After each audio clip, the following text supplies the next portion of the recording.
Hello అండి, mutton సాఫ్ట్గా ఫాస్ట్గా ఈజీగా ఉడకడానికి మంచి చిట్కా చెప్తాను.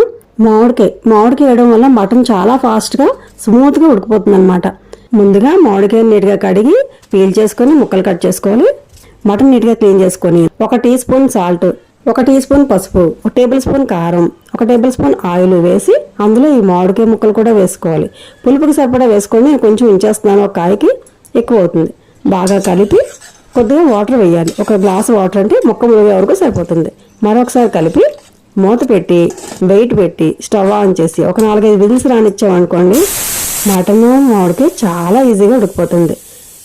కూర ఉడికిపోతే కర్రీ ప్రిపేర్ చేయడం ఎంతసేపు అండి, చాలా ఈజీగా అయిపోతుంది అనమాట. చూసారా, ఒక 4-5 విజిల్స్కి మన మటన్ ఎంత సాఫ్ట్గా ఉడికిపోయిందో. వేడిగా ఉన్న చేత్తో ఎందుకు చూపిస్తున్నానంటే మీకు అర్థం అవ్వాలని చూపిస్తున్నానండి. స్పూన్తో అయితే సరిగా అర్థం కాదని. చాలా సాఫ్ట్గా ఉడికిపోయింది. ఇప్పుడు నేర్చుకుంటున్న పిల్లలందరి కోసం అండి ఇది. అమ్మ చేసినట్టే ఉండాలి కదా.